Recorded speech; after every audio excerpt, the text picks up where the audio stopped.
रमज़ानुल करीम रमज़ानुल करीम रमज़ानुल करीम। बिस्मिल्लाहिर्रहमानिर्रहीम। अस्सलामुअलैकुम। Welcome to my channel. उम्मीद करती हूँ आप सब खैरियत से होंगे। क्या आपको मालूम है कि फ़र्ज़ नमाज़ों और तहज्जुद में क्या फ़र्क है? तहज्जुद के लिए अल्लाह ताला मनादी देता है।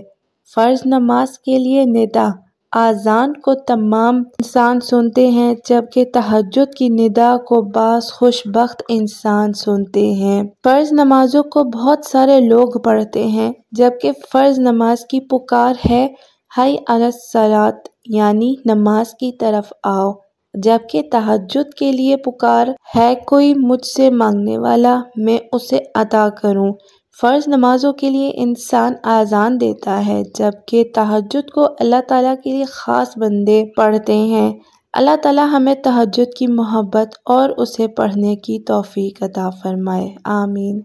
आज मैं आपको एक ऐसी बहन का मुझे सुनाने जा रही हूँ जिनकी ज़िंदगी में अल्लाह ताला ने एक मौजज़ा दिखाया, एक ऐसा मौजज़ा जो हमें तहज्जुद और इस्तिग़फ़ार की ताकत का यकीन दिलाता है। ये बहन कहती है कि रमज़ानुल मुबारक में अपने बोर्ड के इम्तिहान दे रही थी, लेकिन इनका दिल मुतमईन नहीं था।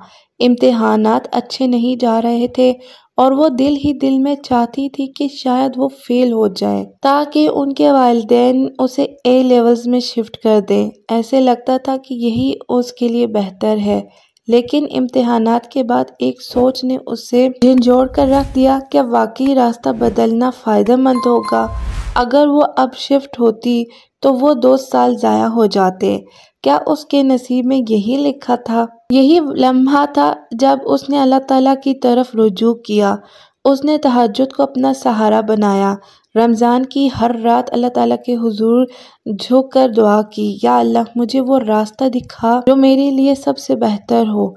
वो दुआ करती रही, सजदे में गिड़गिड़ाती रही और साथ ही इस्तिग़फ़ार को अपनी आदत बना लिया। इस्तिग़फ़ार, हाँ, वो अज़ीम ज़िक्र जो इंसान के मुक़द्दर बदल देता है, जो मुश्किलात को आसानियों में बदल देता है। उनका कहना है कि वो इस्तिग़फ़ार की शुरुआत उन्होंने 7000 मरतबा से की थी। वो दिन रात हर वक़्त 7000 मरतबा इस्तिग़फ़ार करना शुरू हो गई। रसूल पाक सल्लल्लाहु अलैहि वसल्लम ने फरमाया, जो शख्स कसरत से इस्तिग़फ़ार करता है, अल्लाह ताला उसके हर गम का हल निकाल देता है, हर तंगी से निजात अता फरमाता है और इसे ऐसी जगह से रिज़्क़ देता है जहाँ से उसका गुमान भी नहीं होता। ये हदीस सनन अबी दाऊद की है। ये बहन भी इस्तिग़फ़ार को अपनाती गई और अल्लाह ताला से मौजज़े की उम्मीद रखती रहीं। फिर वो दिन आया जब इम्तिहानात के नताइज का ऐलान हुआ। वो हैरान रह गई। उसने अपनी क्लास में सबसे ज़्यादा नंबर हासिल किए थे, 85%, जबकि वो लोग जो दिन रात सिर्फ मेहनत में लगे थे, इनके नंबर 50 और 60% तक थे। ये था अल्लाह ताला का करम, ये था तहज्जुद और इस्तिग़फ़ार की ताकत का नतीजा। मैं आपसे यही कहना चाहूँगी, अगर हम भी अपनी ज़िंदगी के फ़ैसलों में अल्लाह ताला को शामिल कर लें, अगर हम अपनी परेशानियों में इस्तिग़फ़ार को अपना मामूल बना लें, तो अल्लाह ताला हमारे मुक़द्दर ऐसे बदलेगा जैसे कभी सोचा भी नहीं। तहज्जुद में रोकर मांगी गई दुआएं कभी रद्द नहीं होती और इस्तिग़फ़ार वो चाबी है जो बंद दरवाजे खोल देता है। और अभी आज तो आपके पास तो प्लस पॉइंट है कि रमज़ान मुबारक का मुबारक महीना है। जब आपको लगे कि सब दरवाजे बंद हो गए हैं, तो इस्तिग़फ़ार और तहज्जुद के दरवाजे खटखटाओ, अल्लाह ताला से ज़रूर मदद मिलेगी। अल्लाह ताला हमें भी तहज्जुद और इस्तिग़फ़ार की बरकतों से सरफराज होना फरमाए, आमीन। इस्तिग़फ़ार सिर्फ ज़ुबान से अदा होने वाला अल्फाज नहीं, बल्कि ये एक ऐसा अमल है जो बंदे की ज़िंदगी बदल सकता है। रोज़ाना 20,000 मरतबा अस्तग़फ़िरुल्लाह पढ़ना किस तरह मौजज़ा बन सकता है, आइए आपको एक बहन का ईमान अफ़रोज़ मौजज़ा सुनाती हूँ जो हमें इस्तिग़फ़ार की ताकत का यकीन दिलाता है। ये बहन अपनी शादी के मामले को लेकर बहुत परेशान थी। कई रिश्ते आते मगर कोई बात तय नहीं हो रही थी। दिल में बेचैनी थी कि न जाने कब और कैसे नेक रिश्ता मिलेगा। उनके वालिदैन बहुत परेशान रहते थे। इन्होंने किसी सोशल मीडिया प्लेटफॉर्म पर इस्तग़फ़ार के मौजज़ात के बारे में देखा, पढ़ा, सुना तो इन्होंने भी दिल में नियत कर ली कि ये भी रोज़ाना 20,000 मरतबा इस्तग़फ़ार को अपना मामूल बनाएंगी। इन्होंने इस्तग़फ़ार की कसरत करना शुरू कर दी। ये बहन दिन रात इस्तग़फ़ार करती रहीं, साथ ही दरूद इब्राहिमी का वर्द भी जारी कर दिया। 4 महीने बाद माशाअल्लाह एक नेक सीरत लड़की का रिश्ता आया जो सरकारी नौकरी में था। इसकी फैमिली ने कहा था कि वो ईद के बाद जवाब लेंगे, मगर हैरत अंगेज तौर पर वो अगले ही दिन रिश्ता लेकर आ रहे थे। ये सब क्या था? ये इस्तग़फ़ार की बरकत थी। अल्लाह ताला फरमाते हैं, और अपने रब से बख्शिश मांगो, बेशक वो बड़ा बख्शने वाला, और तुम पर आसमान से मूसलाधार बारिश नासिल फरमाएगा और तुम्हें माल और औलाद से तरक्की देगा और तुम्हारे लिए बागात और नहरें मुहैया करेगा।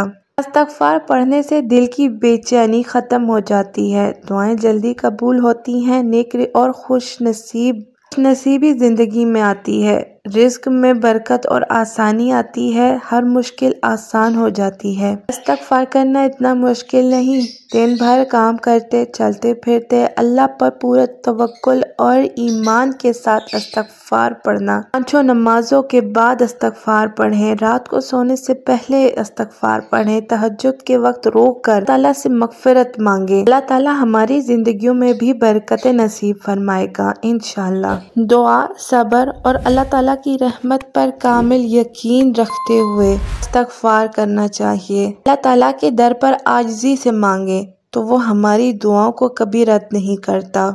हमारी बहन का कहना है कि ये बहन शादी के सिर्फ 2 माह बाद हमला हुई, लेकिन बदकिस्मती से ये हमल एक एक्टोपिक प्रेगनेंसी निकला। इन्हें इमरजेंसी सर्जरी करवानी पड़ी और नतीजतन इनका दाईं तरफ का फॉलोपियन ट्यूब निकाल दिया गया। ये एक बहुत बड़ा सदमा था। उनके दिल में ये खौफ बैठ गया कि शायद अब वो कभी मां न बन सके। लेकिन याद रखें, अल्लाह ताला के फैसले कभी गलत नहीं होते। अल्लाह ताला आजमाता है मगर साथ ही अपनी रहमत के दरवाजे भी खोल देता है। इन बहन को इनकी माँ ने नसीहत की कि इस्तग़फ़ार को अपनी ज़िंदगी में शामिल कर लो, तहज्जुद पढ़ो, तहज्जुद में रो कर अल्लाह ताला से दुआएं मांगो। ये बहन कहती है कि मैंने ऐसा ही किया, मैंने तहज्जुद पढ़ना शुरू कर दी, रोकर अल्लाह ताला से दुआएं करना शुरू कर दी और इस्तग़फ़ार पढ़ना शुरू कर दिया। कुछ अरसा गुजरा और इसी साल अल्लाह ताला ने इन्हें हज की सादत अता की। हज के दौरान हर नमाज में इनकी सिर्फ एक दुआ थी, या अल्लाह मुझे नेक और सेहतमंद औलाद अता फरमा। महीने गुजरते गए, हर टेस्ट हर सिर्फ एक लाइन नजर आती, उम्मीदें दम तोड़ने लगी। लेकिन अल्लाह ताला के बंदे जब सारी उम्मीदें खत्म हो जाएं, तब अल्लाह की रहमत का दरवाजा खुलता है। फिर रमजान आया, रमजान का महीना था।